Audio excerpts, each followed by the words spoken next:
यार ये पिता ब्रेड विथ फलाफल, हम्स, ताहिनी, ये सब इतना टेस्टी और इतना अच्छा बनता है यहाँ पे कि आप वहाँ पे तो खाना भी भूल जाओगे, और वो भी हमारी ऑथेंटिक। सबसे पहले हमें ब्रेड बनानी है, तो ब्रेड बनाने के लिए सबसे पहले आपको करना है यीस्ट को इम्प्रूव।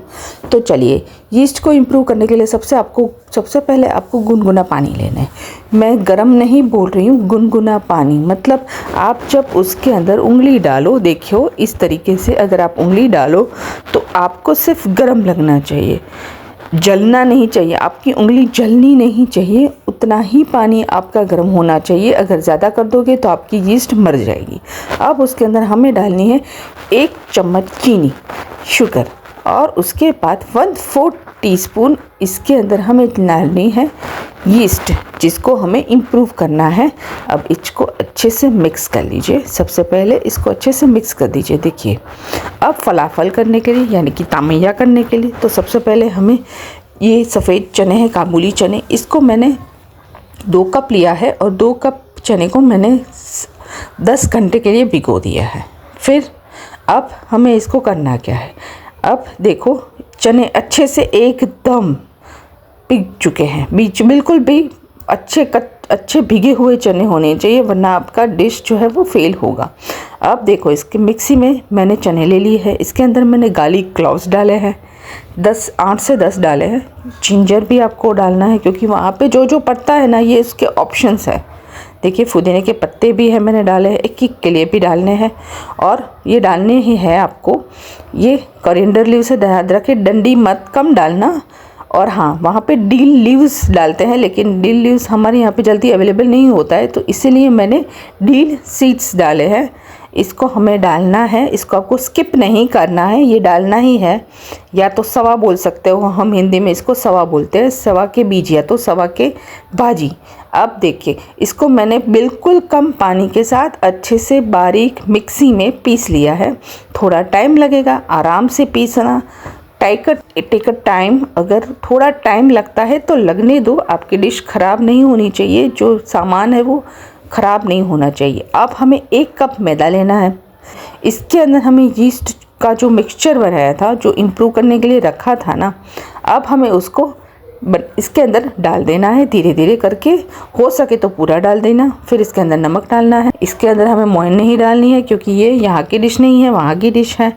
देखिए, अब इसको धीरे धीरे गूंदना है, सॉफ्ट गूंदना है। ये अभी ये चिपचिपा ही होगा, क्योंकि बाद में जाके ये डलेगा। जितना अच्छा डलेगा ना, उतना ही आपका यीस्ट अच्छे से इम्प्रूव होगा।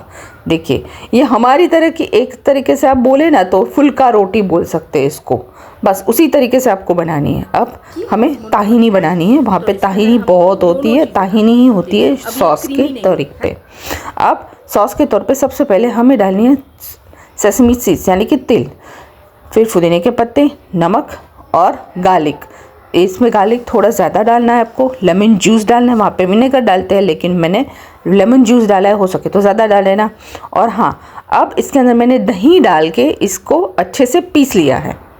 दही आपका बिल्कुल खट्टा नहीं होना चाहिए, थोड़ा थोड़ा खट्टा होगा तो चलेगा। अब देखिए, इसके अंदर मैंने ये क्रीम डाली है, क्योंकि हमारे यहाँ पे वो लोग अच्छे से क्रीम डालते हैं, उसके बाद ही ये बनाते हैं, तो मैंने भी उसी तरीके से उसी ट्रिक को फॉलो किया है। अब देखिए, दूसरी सॉस, ये वहाँ पे भी दूसरा सॉस ही बोलते हैं इसको, ये है दूसरे सॉस में मैंने सोया सॉस ली है, उसके अंदर थोड़ा सा केचप डाल दिया है, और उसके अंदर मैंने थोड़ी सी क्रीम डाल दी है, थोड़ी सी यानी कि 2 चम्मच भर के। अब ऑयल, एक कढ़ाई में ऑयल लेंगे, अब हमें उसका सैलेड तैयार करना है। ठीक है, अब हमें इसके अंदर उसी तेल के अंदर हमें सबसे पहले देखिए कोरिएंडर लीव्स डाले हैं मैंने, धनिया के पत्ते और पुदीने के पत्ते डाल दिए हैं।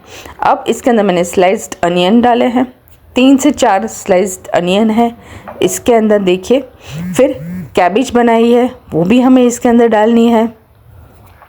फिर ये बीटरूट है, सबसे इम्पॉर्टेंट इसकी जो इंग्रेडिएंट है वो बीटरूट और कैरेट है। ये तीनों हमें अच्छे से मिक्स कर देने हैं। देखिए, पकाना उतना ही है जितना ये थोड़ा सा सॉफ्ट हो जाए, वहाँ पे कम पकाने का रिवाज होता है। बहुत अच्छे से नहीं पकाना है, एक तरीके का आप सैलेड बोल लीजिए, तो सैलेड पक्का होता है ना, कच्चा नहीं होता। देखिए इसका कलर कितना अमेजिंग आया है कि आंखें चौंध रही है।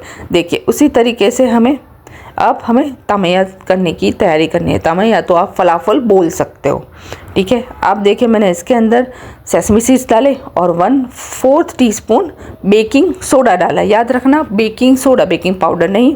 और अच्छे से बनाना है, बिल्कुल फटा हुआ नहीं होना चाहिए। पानी नहीं डालोगे तो बहुत अच्छे से बनेगा, कोई प्रॉब्लम नहीं आएगी, बाइंडिंग में भी कोई प्रॉब्लम नहीं आएगी। चना अच्छे से पकड़ के रखेगा, ठीक है। देखिए अब मैंने इसके बॉल्स बना लिए हैं, थोड़े बड़े बॉल्स होने चाहिए, छोटे बॉल मत बनाना। अब हमें इसको फ्राई करना है। तेल मीडियम से मध्यम आंच पर होना चाहिए, मध्यम से थोड़ा सा ज़्यादा होना चाहिए, फास्ट नहीं होना चाहिए। अब देखो मैंने इसको धीरे धीरे, एक ही मैंने फ्राई किया था, देख लिया फटा नहीं है, कुछ नहीं हो रहा है, तो मैंने दूसरे सारे के सारे एक साथ डाल दिए हैं।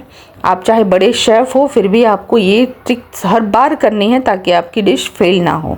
अब देखो मैंने धीरे धीरे इसको अच्छे से फ्राई कर लिया है। इसका कलर थोड़ा सा डार्क की तरफ होना चाहिए, हमें गोल्डन ब्राउन कलर नहीं चाहिए, गोल्डन ब्राउन नहीं चाहिए, या तो लाइट ब्राउन भी नहीं चाहिए, हमें थोड़ा डार्क ब्राउन जैसा कलर चाहिए इसका फलाफल का। अब देखो जो मैंने यीस्ट वाला डो जो तैयार किया था वो बिल्कुल रेडी है। अब हमें इसको थोड़ा थोड़ा करके लेना है और फिर इसको अच्छे से बेल लेना है। देखिए ये यहाँ पे, ये वहाँ पे जो बनती है ना उसकी ट्रिक है, इसी तरीके से वहाँ पे भी बनती है, इतनी ही चीज़ वहाँ पे जाती है। देखिए मैंने कितनी थोड़ी मोटी रोटी बेलनी है आपको, बहुत ज़्यादा पतली मत कर देना, कम पतली करोगे तो चलेगा। जैसे कि ये ब्रेड बोलते हैं ना, हमारे यहाँ पे इसको क्या बोलते हैं, फुल्का रोटी, और क्या इसको फुल्का रोटी ही बोलते हैं ना, ये वैसे ही है, बस हम यीस्ट नहीं डाल के फिर भी हमारी फूलती है। लेकिन ये मैदा है तो मैदे को थोड़ा इम्प्रूव करना ज़रूरी है, क्योंकि वैसे भी नहीं फूलती है, अंदर से कच्ची रहेगी। अगर हम पकाने जाएंगे ना तो अंदर से कच्ची रहेगी और ऊपर का एकदम पका हुआ होगा। तो इतना पकाना नहीं है, थोड़ा पकाना है क्योंकि मैदा है। देखिए मोटी इतनी होनी चाहिए, देखिए मैंने दिखाई दे रहा है ना आपको, उतनी ही मोटी होनी चाहिए और सारी की सारी आपको बेल लेनी है। अच्छे से बेलने के बाद इसको सेक लेना है। आप चाहे तो सूखा आटा डाल सकते हैं। देखिए इतना है, इसको पकाना है, कम मत पकाना, वरना ये होगा कि अंदर से कच्ची रहेगी ना तो आपको बाइट करने में मज़ा नहीं आएगा, टेस्ट में मज़ा नहीं आएगा। अब देखिए ये खुल गई ना, ऐसे उस तरीके इसे दोनों तरफ से काट देना है, बीच में से काट देना है और फिर दोनों भाग कर लेने, क्योंकि ये फूल जाएगी ना तो बीच में से एकदम अच्छे से पॉकेट की तरह खुल के निकलेगी। इसी तरीके से आपको फिर अब इसको हम असेंबल करते हैं। सबसे पहले हमने जो ये सैलेड बनाया था इसको हमें अच्छे से सबसे पहले डालना है। देखिए क्वांटिटी ज़्यादा ही रखनी है, ये तो 2 से 3, ये तो 1 पीस या तो 2 पीस जैसे जाते हैं। और फिर बीच में हमने तमैया डाल दिया है। फिर वहाँ पे जब ये देते हैं ना तो ये क्या करते हैं, एक तमैया डालते हैं, तमैया यानी कि फलाफल, इसको तमैया बोलते हैं। देखिए अब इसके अंदर नीचे डालते हैं ये सैलेड, उसके ऊपर एक तमैया या तो फिर 2 तमैया। हमारे में कैसा होता है, डबल बड़ा या तो डबल नहीं, ऐसा होता है। देखिए इसी तरीके से अब ये दूसरा जैसा वहाँ पे बनता है उसी तरीके से है, ये इसमें कोई चेंजिंग मैंने नहीं किया है, बस सिर्फ डिल सीड्स और डिल लीव्स का चेंज किया है। अब ये मैंने ताहिनी है और दूसरा वाला सॉस जो कि आपने देख रखा है। अब